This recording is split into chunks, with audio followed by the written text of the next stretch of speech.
Emile Durkheim. He was born in 1858 and he was a French philosopher and sociologist. And together with Karl Marx and Max Weber, he was a very influential person with his analysis about the society and how the people lived around 1900 and onto the future. And he concentrated on looking at the observable human behavior and used for that also statistics. And he looked how a single person lives within a bigger society. And he concluded then that the society has then an influence on the person, and the ideas how the society lives predicts and gives them predictable patterns for how a human being is living its life. And he also said that the moral standards are important, otherwise the world would drift off, or the society would drift off into anarchy. And he also said that religious rituals are essentially a way to remind the participants that they are part and dependent of the society in which we live. And that is according to the Reader's Digest Library of Modern Knowledge, Book 2, Part 8, Man and Society, written by C.R. Beddoe, Hugh Josh, and Emily Court, Peter Loyce, Bruce Humere, David Martin, Jacqueline Sesby, Ruth De Vittas, Jesse Woodburn, on the page 448. Hi and welcome. I'm trying to learn political science. Today, Emile Durkheim, and after we've done that, we're gonna do leg injury prevention training. And if you participate in the leg injury prevention training, it's at your homes. Emile Durkheim, born 1858, a French philosopher and sociologist who, with Karl Marx and Max Weber, was one of the three most profoundly influential analysts of industrial society. Okay, she and Karl Marx and Max Weber were three people looking around 1900 at the society and the ideas which they then had as their analyses were very influential. Emile Durkheim concentrated on clearly observable human behavior and applied scientific methods, especially the use of statistics, to social studies. Let's take one look at 940, 950.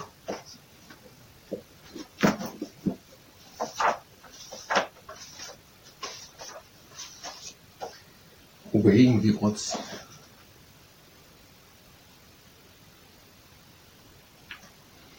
Men and women have always tried to guess at the future. Nearly always they have refused to believe in mere chance, and have sought causes for all happenings in the will of the gods and the dispositions of the stars, or just in good and bad luck. Statisticians do not believe in luck, whether good or bad. They have found ways of dealing with chance, so we're just talking about making statistics. Okay, she believed in making statistics.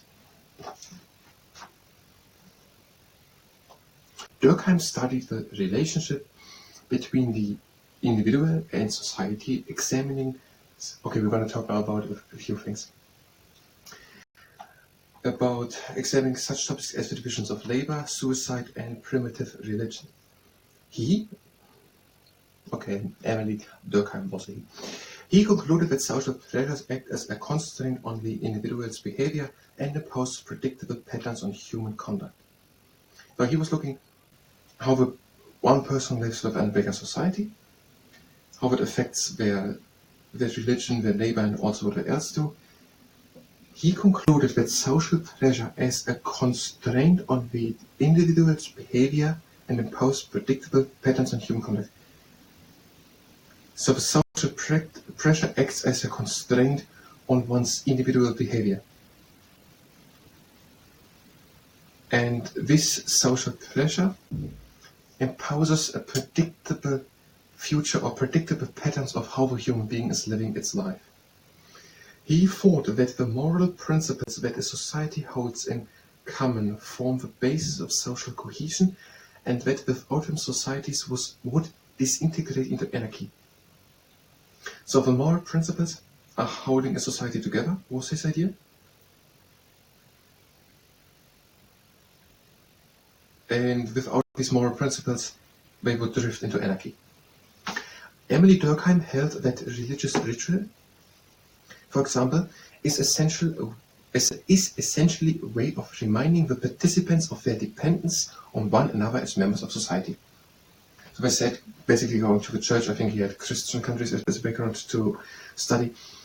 Going to the church would remind the people that they are a part and dependent of a society.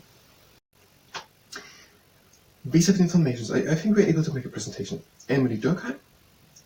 He was a French philosopher and sociologist, born 1858, and together with Karl Marx and Max Weber, he was very influential with his analysis of the industrial society in around 1900. And he observed the human behavior. He was a sociologist, philosopher. And he used statistics for his social studies. He tried to understand the relationship of one single person and the society in which it lives. And he came to the conclusion that the social pressure acting on one person predicts the future of the life or the behavior or the patterns of that human being. And that moral principles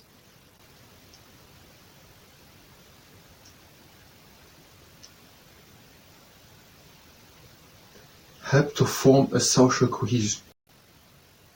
And without these moral principles, the societies would become anarchistic. And he also had the idea that the ritual was essentially a way to remind the persons that they are a part and dependent of society. Okay, I'm going to start the second camera.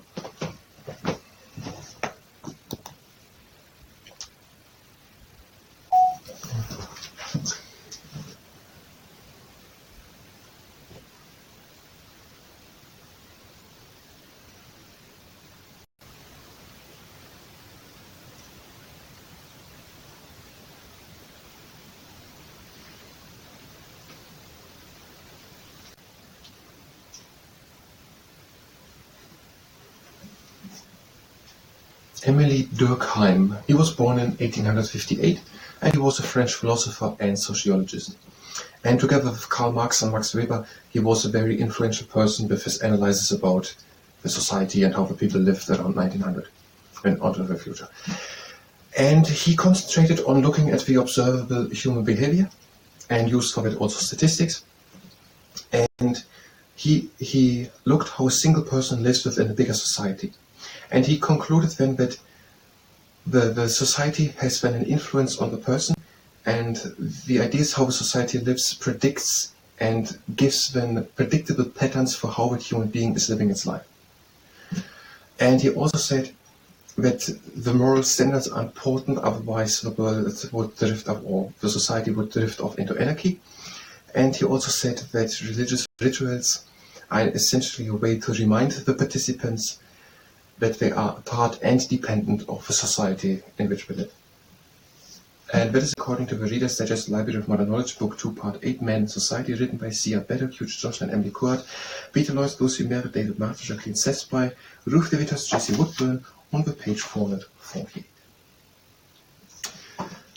I was said it in the part correctly. I'm going to stop the camera. And that was the political science part. If you are here for political science, you can go directly to the next part of political science, where we will continue with political science. If you stay here and participate in leg injury prevention training, that's what you ask. Good and stable standing stance and swing the leg in front and to the side.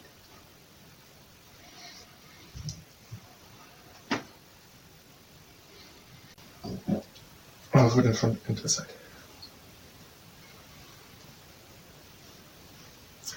And the foot in front and back. Other foot in front and back. And one leg up. Bring the leg to the side, breathe in. Middle and down, other leg up. To the side, middle and down. One leg up, hands out, over cross, vertical further. Middle, cross, vertical further. Middle, down, other leg up, upper cross, further, middle, across, further, middle, down. And one leg up, press up and to the side. Other leg up.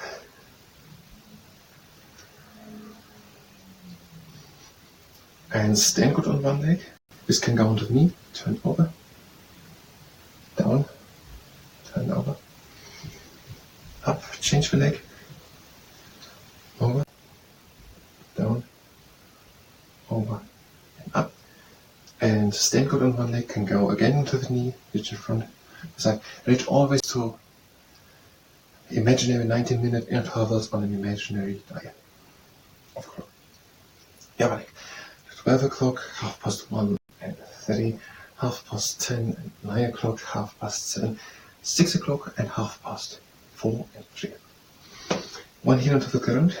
Don't do it if you're pregnant, and lift the heel off the ground and place it again onto the ground. The other leg.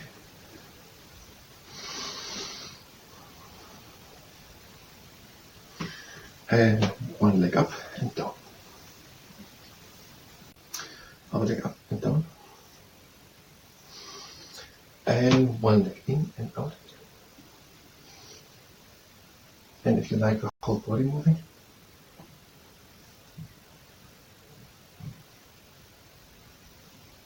And if you like the whole leg swinging.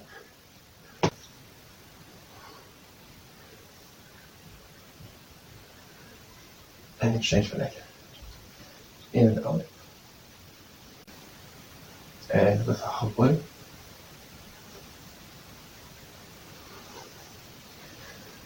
And the legs swing.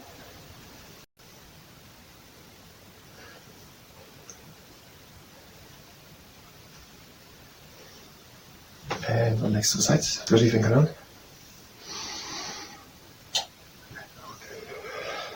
In and up. In and cross the legs. And without. And it was leg injury prevention training. I thank you very much, and until next time.